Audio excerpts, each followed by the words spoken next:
¿Cuál es el país más peligroso de América Latina? En ese ranking, Ecuador se convirtió oficialmente en el país más peligroso de nuestro continente, superando a México, a Colombia, a Venezuela.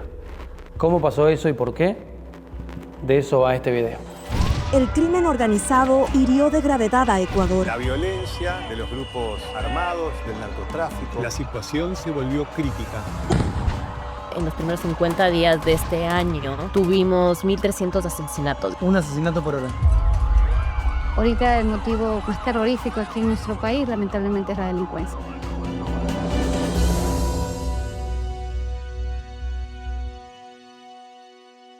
Este dato se construye en base a la tasa de homicidios cada 100.000 habitantes. En el 2024, según un reporte elaborado por Inside Crime, hubo en Ecuador 39 homicidios por cada 100.000 habitantes. Este es un número altísimo. En Argentina, por ejemplo, para tener una comparación, hubo en el 2024 3,9 homicidios cada 100.000 habitantes. Es decir, que Ecuador está 10 veces por encima de la Argentina.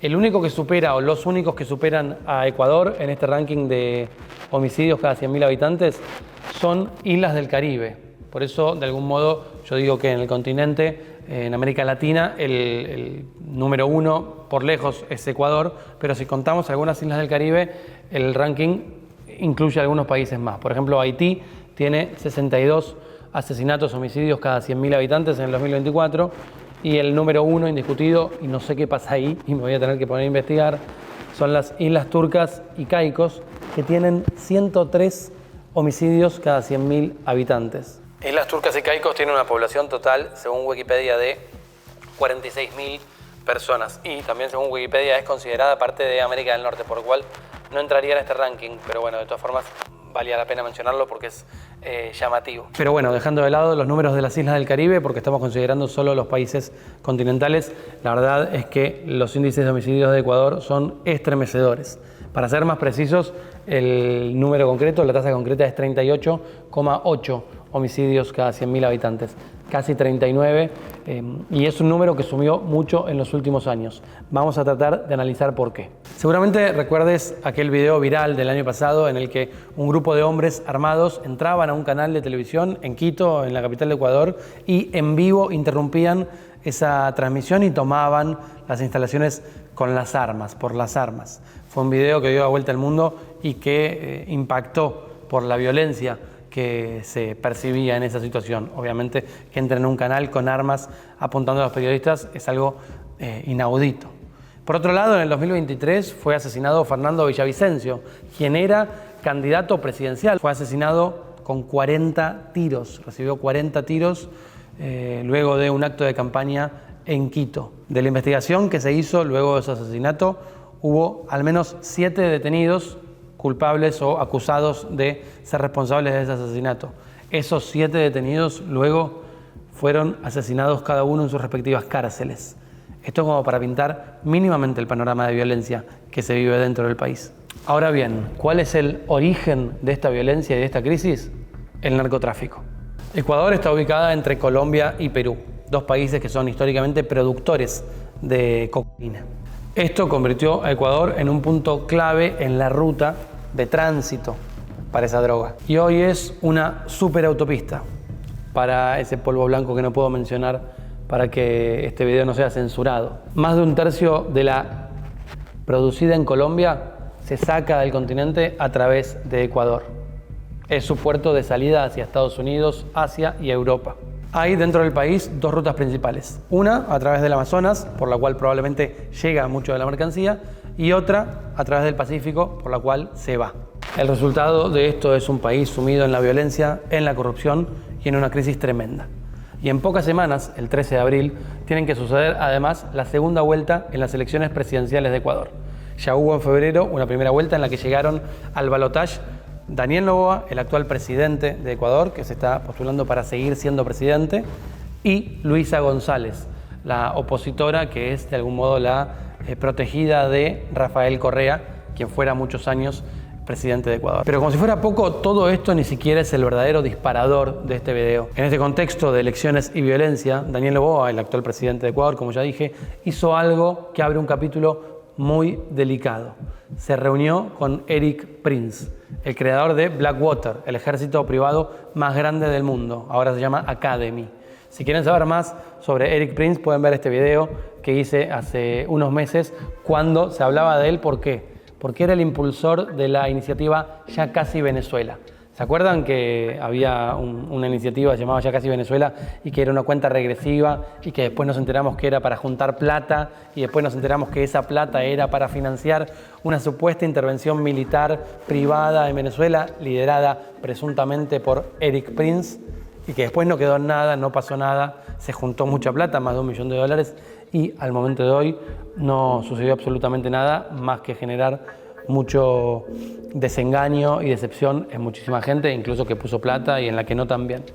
Bueno, esa persona, que es un líder de un grupo mercenario, ahora se reunió con Daniel Noboa. Daniel Noboa publicó un tuit en el que anunció, y esto es lo más peligroso, que Erik Prince y su ejército van a empezar a colaborar en la lucha contra la violencia, es decir, va a llegar un grupo de seguridad privada y va a sumarse a los esfuerzos estatales por combatir el crimen organizado. Perdón, pasa el tren. Recordatorio de que a veces hay que hacer un pequeño silencio. Esto es muy delicado, obviamente, porque estás delegando las facultades de protección de un país en una empresa privada, en este caso norteamericano, que llega con un ejército de gente que pelea por dinero. Esto no es una causa justa como lo era en el caso de Venezuela. Esto es un negocio. Entran para hacer pie en Ecuador. Recordemos que Erik Prince ya se reunió el año pasado con Nayib Bukele. Tuvieron un encuentro misterioso, no se sabe de qué hablaron, se presentaron los respetos mutuamente, la admiración mutua. Luego Erik Prince figuró tratando de participar en Venezuela y ahora en Ecuador. Está de algún modo trazando su propio mapa en América Latina. No se puede saber si para contrarrestar tal vez la influencia que está teniendo China cada vez más en América Latina, como un plan personal de ambición, no se sabe. Mucho de esto, insisto, lo charlé en esa conversación que tuve en este video, en esa entrevista que hice con Fabián Calle, que sabe muchísimo de este tema. Pero más allá de eso, es muy inquietante ver que ahora Erik Prince hace pie ya en Ecuador. ¿Qué pasa cuando la seguridad, la soberanía de un país queda en manos de un grupo de mercenarios? Bueno, las reglas con las que se juega completamente cambian, ¿no? Porque ¿por qué utilizaba, por ejemplo, Estados Unidos a este grupo Blackwater en alguna de sus campañas en Irak o en Afganistán? Porque lo que le permite un grupo contratista, así se lo llaman, es no solamente que las bajas de los contratistas, de los mercenarios, no cuentan como bajas del ejército, entonces de caras a la sociedad vos no estás diciendo que perdés soldados, más allá de que los soldados de Blackwater probablemente sean norteamericanos, sino que además de no contabilizar como bajas, le permite jugar con otras reglas. Si violan los derechos humanos, algún mercenario de Blackwater, no es el país, ¿no?, el que está violando, no es un ejército de un país el que está violando los derechos humanos, es un grupo contratista privado. Le permite ser más brutales. Y eso es probablemente lo que esté buscando Noboa en este caso. Un grupo que pueda actuar completamente al margen de la ley o con cierta protección de que no es el propio gobierno de Noboa quien está involucrado en las acciones que vayan a tomar. Pero esto de todas formas soy yo adelantándome, conociendo la historia y cómo funcionan estos grupos, a qué puede llegar a suceder. No sabemos todavía porque recién hubo una reunión y hubo un anuncio de Noboa diciendo que iba a sumarse Erik Prince a la lucha contra el narcotráfico y la violencia en Ecuador. La sociedad no lo tomó necesariamente mal. Obviamente cuando la sociedad está sufriendo el flagelo de la inseguridad, cualquier propuesta que le pueda solucionar la vida generalmente la ilusiona. Entonces, esta preocupación que puede tomar uno desde afuera, desde un punto de vista teórico, no siempre se refleja en la realidad. Todavía hay un gran debate en Ecuador sobre esto, pero sí me cuentan mis amigos de por allá que hay mucha gente que está de acuerdo. Pero como es mucho mejor escuchar ecuatorianos que escucharme a mí, hoy en Under Periodismo, y de eso se trata este video, vamos a hablar con Marti Vera, una periodista ecuatoriana que me atiende desde allá, que conoce mucho su país y que me va a explicar qué está pasando, cómo se llegó a esta situación, por qué Noboa convoca a Erik Prince, por qué se fue de las manos la violencia y en qué puede derivar Esto que o se encarrila a la fuerza o se va completamente de las manos. De eso se trata, de la violencia en Ecuador, de la violencia en América Latina, el capítulo de hoy de Under Periodismo. Sin más preámbulos, vamos directo a la entrevista. Antes, por favor, suscríbanse al canal, denle clic a la campanita y díganme si ustedes estarían dispuestos a poner su propia seguridad en manos de alguien como Eric Prince. Si se fuera todo de las manos en su país, ¿querrían que llamen a un grupo de mercenarios o preferirían que la lucha la ofrezca a su propio país por más que esté perdiendo la batalla? Bueno, me interesa leerlos y que se haga un buen debate en los comentarios del canal. De vuelta, esto es Under Periodismo, suscríbanse y ahora sí, vamos a la entrevista. Eric Prince, creador de Blackwater, está desembarcando en Ecuador. A ver, todavía esto no está confirmado, ¿no es cierto? Lo que sí está confirmado es que Noboa se sacó una foto con Prince, la subió a Twitter y a raíz de eso se generó todo un revuelo porque dijo que va a trabajar con él, el creador de Blackwater, que entiendo que igual ya ni siquiera se llama así, y que va a trabajar con él en temas de seguridad en Ecuador. En teoría, lo que nos lleva a pensar a todos que va a ocurrir es que está pensando o considerando que vengan los mercenarios que pertenecen a ese grupo, ¿no es cierto?, a combatir al crimen organizado en Ecuador.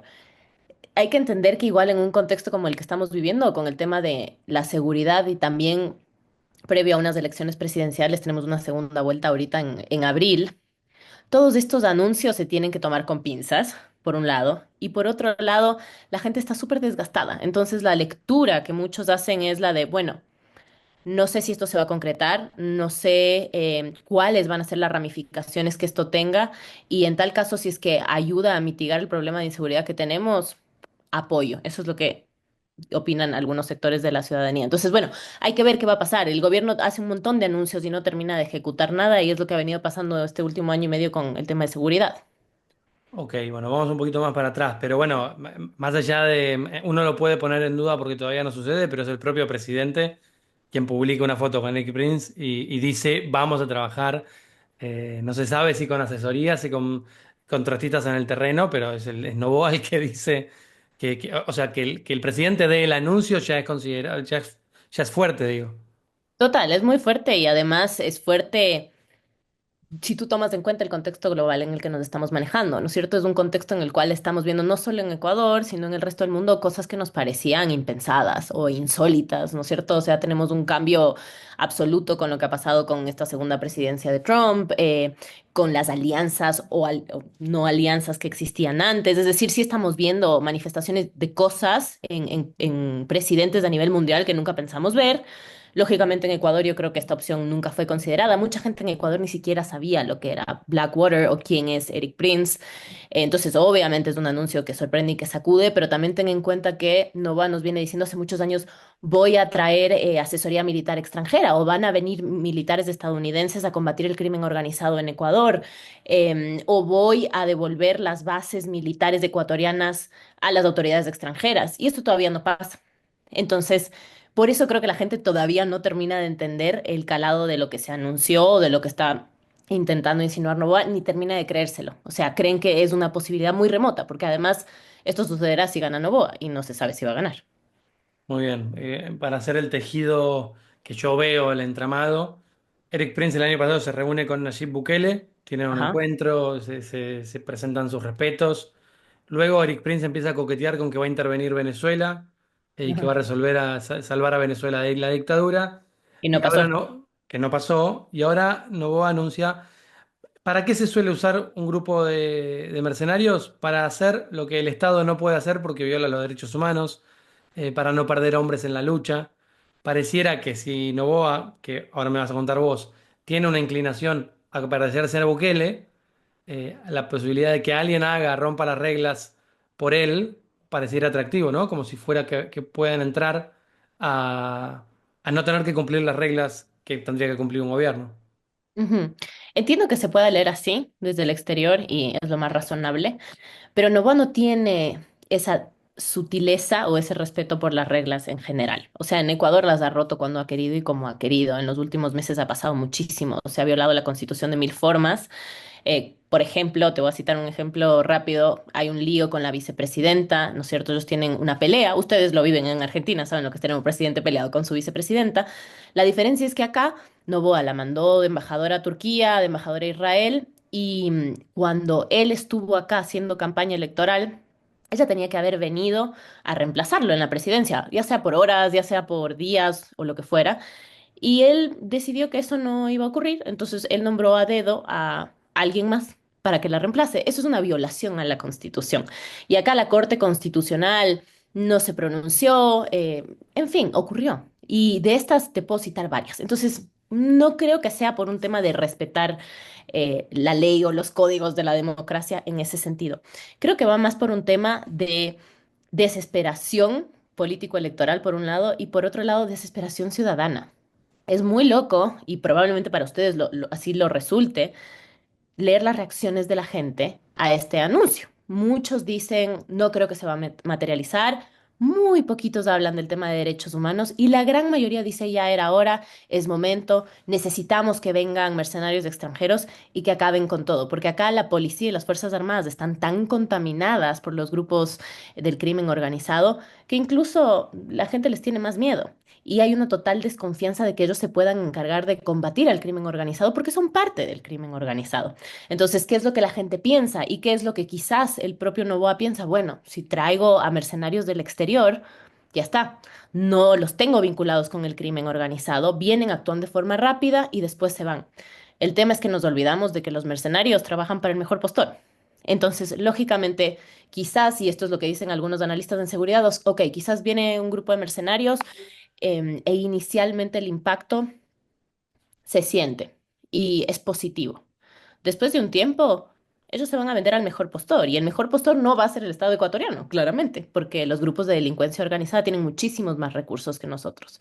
Y ese es el problema y ese es el temor de lo que se puede generar desde quienes tienen conocimiento de esto. Ya te digo, la gente en general no lo conoce y están súper asustados. Entonces, ok, lo que sea que me vayas a traer para quitarme el peligro de encima va a ser bienvenido. Y sobre todo si es extranjero, porque no confío en lo local. Evidentemente Ecuador encuentra siempre cree que la respuesta está en el extranjero, ¿no? Desde la dolarización, desde... 100%.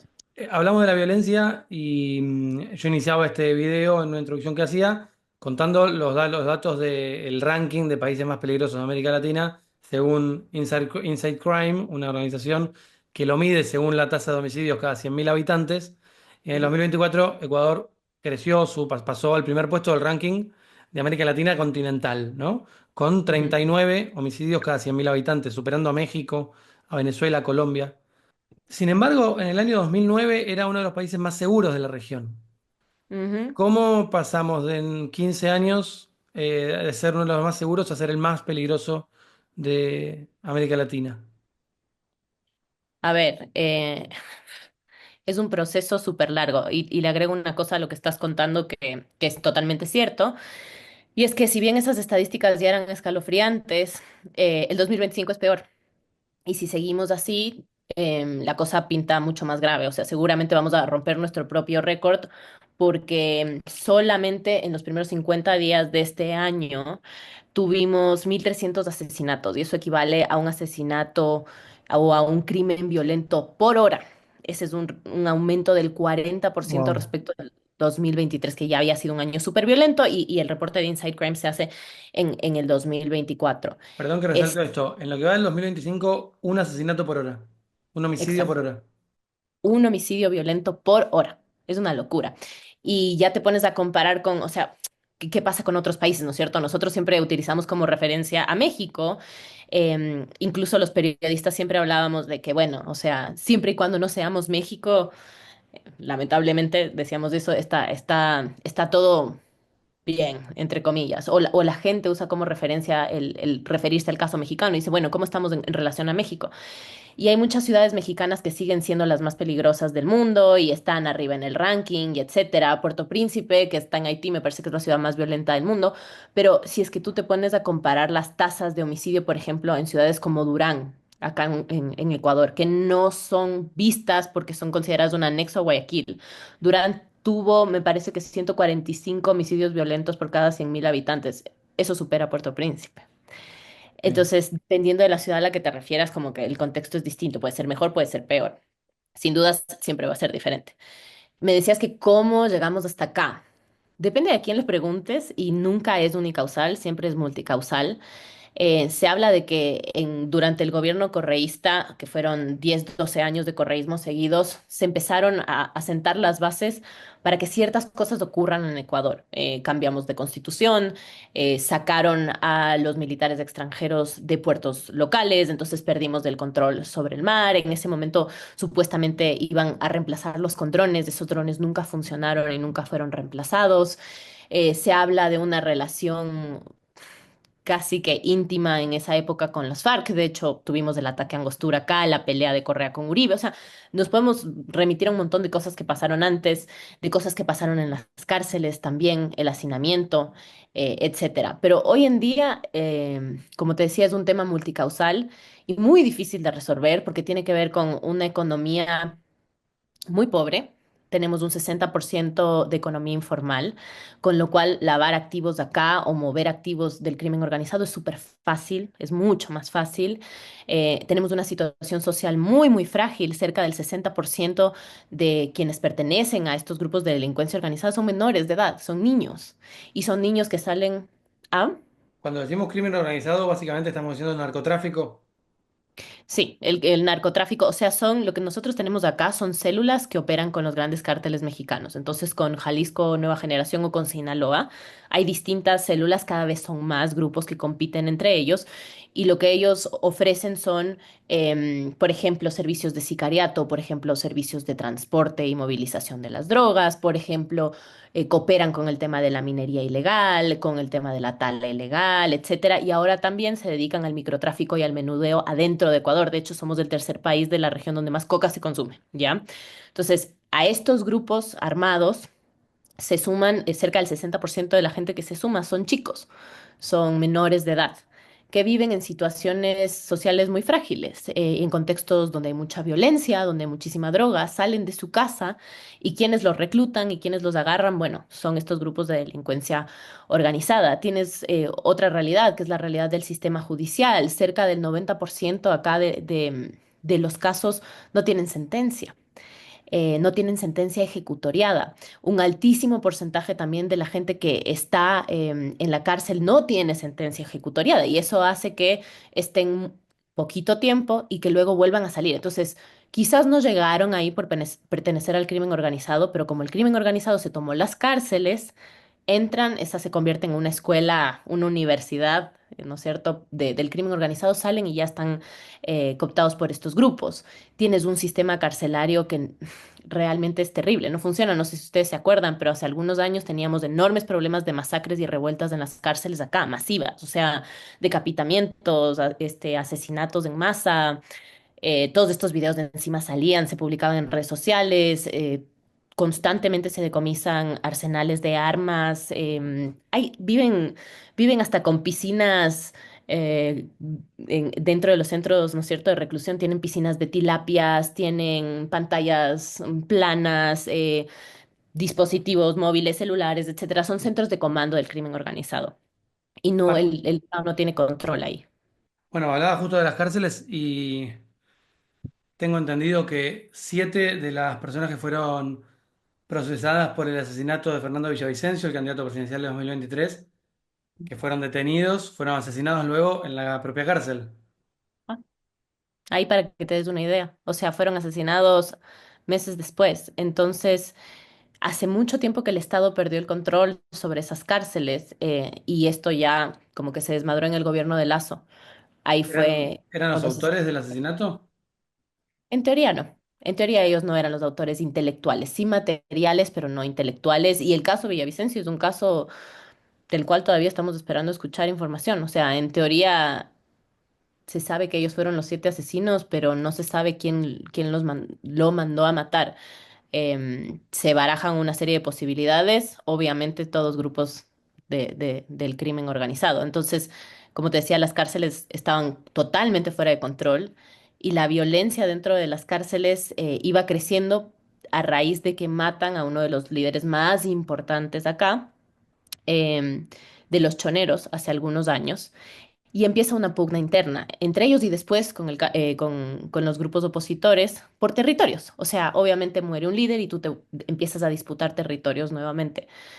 Y toda esta violencia empezó a volcarse también a las calles y ahora se está volcando todavía más a las calles. Hay que decir igual que desde que llegó Noboa, él intervino militarmente las cárceles en Ecuador y siguen bajo intervención militar, lo cual no es recomendable pasado cierta etapa. O sea, la militarización tiene que ser una acción supuestamente de emergencia, no puede ser una acción permanente, porque ahí no está resolviendo nada y no está resolviendo también los problemas de fondo, que es que hay un hacinamiento carcelario tremendo y obviamente eso a ti te impide también tener el control sobre quienes están adentro de las cárceles.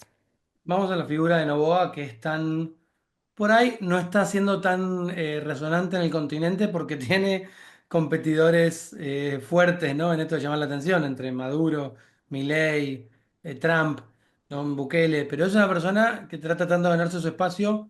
Expliquémosle a la gente cómo su proceso, cómo llega a la presidencia, por qué dura tan poco, porque él fue presidente un año y piquito y tuvo que volver a ver elecciones, que ahora estamos viendo si se ratifica o no. ¿Cómo es cómo llega Noboa? ¿Quién es? ¿Cómo llega a ser presidente de Ecuador? Ya. A ver, Daniel Noboa es hijo de uno de los magnates más conocidos de Ecuador que se llama Álvaro Noboa, magnate bananero. Ya, Álvaro Noboa intenta llegar a la presidencia 5 veces. No lo consigue, nunca. Y Daniel se mete en política hace algunos años. Él realmente no hizo una carrera política, se dedicó más al tema empresarial, con algunas empresas de su padre y algunas empresas propias. Es muy joven, presidente millennial, 36 y se lanza las elecciones anteriores a la presidencia, que fueron unas elecciones extraordinarias porque se disuelve el gobierno de Guillermo Lasso a través de una figura legal que hay acá en la Constitución que creó Rafael Correa, que se llama la muerte cruzada. Básicamente esta figura le permite al presidente disolver a la asamblea y a la vez disolver su gobierno y convocar elecciones. Lo hace porque lo llamaron a juicio político, muchos temas también vinculados con el crimen organizado, pero sobre todo él tenía muchísimos problemas para gobernar. Había falta de gobernabilidad en la asamblea, el correísmo le hacía una oposición muy grande y básicamente era básicamente imposible tomar decisiones. Disuelve su La, gobierno. la muerte Ujú. cruzada es algo así como, ok, yo me voy, pero también se va al Congreso. O sea, nos vamos Exacto. todos. Es el Si yo me voy, nos famoso, vamos todos. es la respuesta a lo que Argentina pide muy seguido, que es que se vayan todos. Que se vayan todos. Pero es una respuesta bien mentirosa, porque a la final tú tienes que convocar elecciones extraordinarias en un periodo muy breve de tiempo. Y lógicamente quienes se terminan postulando son los mismos de siempre. Entonces tú vas a tener que elegir entre los mismos de siempre candidatos para que ocupen la asamblea, que es el equivalente al Congreso allá, y para que lleguen a la presidencia quienes están en partidos inscriptos, afiliados y han pasado todos los requisitos de ley.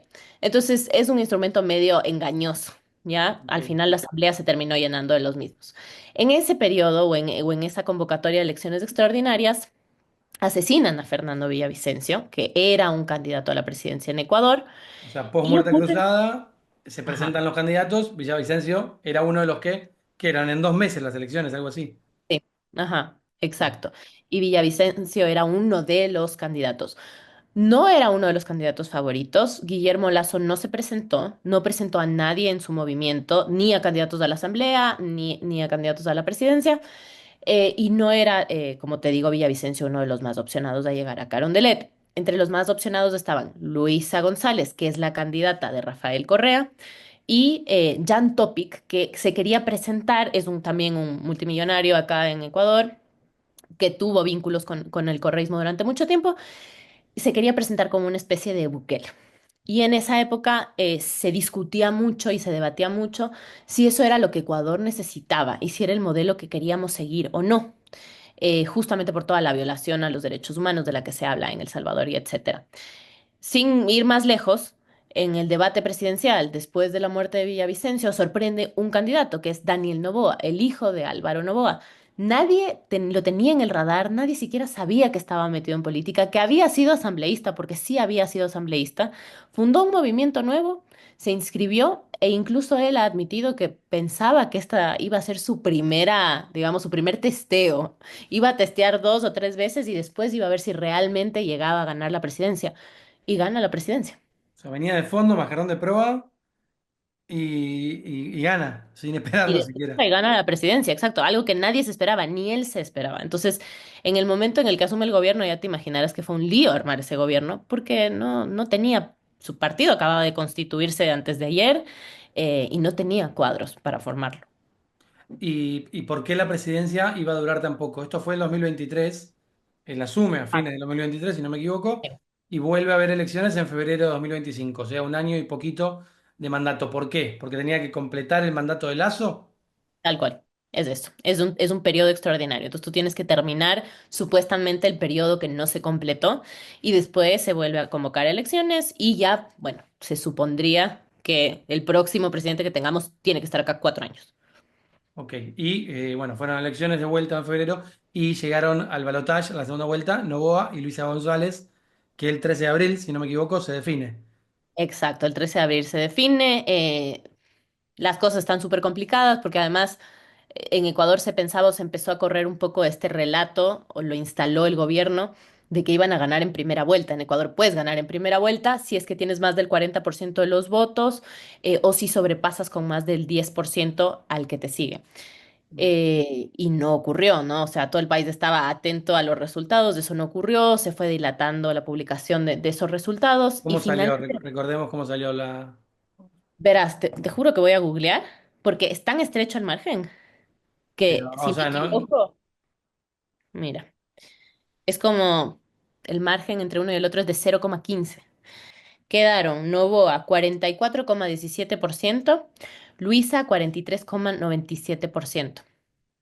wow, o sea, muy Es poquito. de 0,20 el margen entre los dos. Y ten en cuenta que teníamos como más de 16, 18 candidatos. Es decir, los otros no existieron prácticamente, porque si tú hablas de que el 40 y pico votó por una opción o por la otra opción, esto fue más un balotaje en primera vuelta que otra cosa. Fue el 88% del padrón. Y Ujú. ahora están, de cara al 13 de abril, supongo que están apretados y Noboa trae a Eric Prince como un golpe de efecto en su campaña para ver si en pos de la seguridad la gente lo respalda. Sería esta la estrategia. Probablemente, probablemente. Esa es la lectura, por lo menos, que hacen varios analistas y que podemos hacer algunos periodistas. O sea, todo lo que pase ahorita tiene que leerse en ese contexto electoral. En el medio hizo una votación, una especie de referéndum de unas ciertas, de unas medidas particulares, Noboa, si no me equivoco, que suponían muchas medidas o licencias para tomar medidas de seguridad, ¿no? Que tienen que ver con esta situación Ujú. de la violencia. A ver, sí, Noboa entra a la presidencia y lo primero que hace básicamente es convocar a una consulta popular, ¿ya? Y en esta consulta popular lo que hace son una serie de preguntas para ver si podía dar carta blanca al ejército para actuar en los casos en los cuales lo necesiten contra el crimen organizado, para describírtelo de alguna forma. En la práctica no hacía falta. O sea, no hacía falta porque no se estaba consultando nada que no esté contemplado en nuestra Constitución. Entonces, muchos critican ese referéndum porque dicen, no ese referéndum, perdón, esa consulta popular, porque dicen, bueno, hicimos un gasto económico innecesario en un momento en el cual realmente no tenemos recursos para reafirmar cosas. Y en realidad lo que el presidente quería era reafirmar que las decisiones que él tomara en ese sentido estratégicas iban a estar avaladas por el pueblo ecuatoriano. Básicamente de eso sirvió el referéndum. Lo que sí que pasó el año pasado fue que tuvimos más o menos 333 días de estado de excepción. Y eso te muestra que la palabra excepción no existe ya. O sea, no debería utilizarse en Ecuador. 333 días. Tenemos 365 días en el año. O sea, la excepción acá es la regla ya. Y los militares están interviniendo distintas ciudades del país con digamos, con ese recurso de manera constante. Entonces, eso te habla de que no está funcionando. O sea, acá la militarización ya no está funcionando y es lo que se critica mucho. Solamente pensamos en militarización y no logramos salir de esa fase y trabajar también en prevención, que es lo otro que tiene que venir de la mano y que es tan importante para que realmente el estado de excepción sea solo eso. Y por otro lado, también se habla del peligro que esto ha generado en las Fuerzas Armadas, porque el año pasado no sé si tú te acuerdas que tuvimos un ataque armado que a nivel internacional, nada, En la televisión. ¿Eso entraron, qué fue eso? una locura. Mucha gente hablaba de un montaje. Fue justo, justo a poquito de que Noboa estaba, digamos, gobernando. Mucha gente hablaba de un montaje. No hay indicios de que esto haya sido un montaje en absoluto. Y te puedo decir, yo vivía en la misma ciudad donde se perpetró el ataque. Y todos los canales de ese día tuvimos, como muchos otros días, alertas de bomba. Entonces, llegamos a las 8 de la mañana al canal y ya sabíamos que teníamos alertas de ataque y de bombardeos. Y hablamos con todo el personal, obviamente cada cual tomó sus recaudos, etcétera. No pasó nada hasta el mediodía y a las 2 de la tarde de repente estalló esto. Se tomaron el canal del Estado. Siempre pensamos de todas formas que si los grupos de delincuencia organizada se tomaban un canal, iba a ser el canal del Estado, porque esta guerra es contra el Estado, etcétera. Y pasó lo que vio todo el mundo, horas, no horas, minutos de terror, entró el ejército, entraron los grupos de inteligencia, etcétera, y redujeron el tema y no pasó a mayores. Pero en ese contexto, la gente, ¿qué era lo que pedía? Hubo un pánico colectivo heavy y aparte esto ocurre todos los días en muchas ciudades del país, ¿ya? O sea, lo vimos así porque era en un canal de televisión y estaba transmitiéndose a nivel nacional, pero esto ocurre en un nivel micro en un montón de ciudades. La gente en esa época pedía que el ejército intervenga en las calles y se sentían seguros de que el ejército esté patrullando las calles. Y me acuerdo que mis compañeros argentinos que trabajaban acá conmigo no podían creer esto. O sea, me decían, no puede ser, en Argentina esto no está bien visto. O sea, ¿cómo pueden pedir que los militares patrullen las calles día y noche, que estén en todas partes? O sea, eso me da más miedo, decían ellos, que lo contrario. Y para nosotros, para nada era así. O sea, nosotros solo nos sentíamos seguros, o la gran mayoría de los argentinos, si el ejército estaba en las calles. Y así fue durante muchísimo tiempo, hasta que ya esa estrategia dejó de funcionar y ahora los expertos en seguridad hablan de que, bueno, lógicamente pusieron a frontear al ejército esta guerra interna y ha terminado también contaminado por los grupos de delincuencia organizada. ¿Qué reclamaban los que tomaron la televisión? ¿Cuál era el reclamo, la advertencia? La advertencia era que ellos tenían el control, que en este país el Estado, el gobierno no manda, mandan ellos. Y eso estuvo y ha venido estando claro durante muchos años, pero ese día fue patente. O sea, nadie tuvo una sola duda de que realmente ellos estaban al mando del país. Dejó de ser algo que escuchábamos o que les pasaba a nuestros compañeros de trabajo, que de repente nos pasaba a nosotros, porque acá ya empezó, no sé si en Argentina existe esto, pero vacunan mucho a la gente, que es decir, que los extorsionan. Entonces, al principio extorsionaban empresarios grandes, ¿no es cierto? Y venían los grupos de delincuencia organizada y decían, bueno, tú organizas conciertos. Si quieres celebrar el concierto, me vas a tener que pagar X cantidad o N cantidad a mí, si no, atente a las consecuencias. Después empezaron a extorsionar a los dueños de pequeños comercios y estos comercios quebraron, o sea, tenían que cerrar porque no podían pagar mensualmente una tarifa para poder trabajar y vivir a los grupos y a la vez producir en su trabajo. Después empezaron a extorsionar a los padres de familia en los colegios cuando se acercaban a buscar a los chicos de los colegios. Y después llegaron a extorsionar a las casas. Entonces ya directamente venían y te ponían panfletos con los mensajes y si tú no respondías, te llegaban fotos. Entonces empezaban a mandarte fotos de tu hijo en el colegio, de tu auto con el peluche de tu hijita ahí Oh. o tuyas en la oficina. Entonces ya todo esto nos quedaba súper claro. O sea, ellos mandan, el Estado no, y aparte si me denuncias, no te sirve de nada porque tengo gente en la policía, esto ya venía aclarándose, pero ya con lo que pasó con el ataque armado en ATC fue evidente. ¿Tuviste alguna de estas situaciones vos, personalmente? A ver, Que quieras no, contar, ¿no? no, mucha de la gente con la que yo trabajaba sí, porque yo dirigía un equipo grande de 30 periodistas en esa época. nos pasaba un montón. Teníamos periodistas en Esmeraldas, que era la ciudad más peligrosa del país. En Guayas, en todo Guayas nos movíamos un montón. Entonces a mi equipo sí, sí le pasó mucho. Tuvimos varios temas de seguridad. Em, y nada, en lo personal, bueno, sí, a mi equipo le pasó un montón. En lo personal, a mí no, no me pasó. Ahora sí, la última, la verdad que es apasionante Ecuador. Cada vez que hablo sobre Ecuador es como, wow, ¿cómo no vivo ahí? Eh, Es la primera persona a la que le escucho decir esto. bueno, la última es 39 homicidios cada 100.000 habitantes. En algunas ciudades triplica este número. ¿Quiénes están muriendo? ¿A quiénes están matando?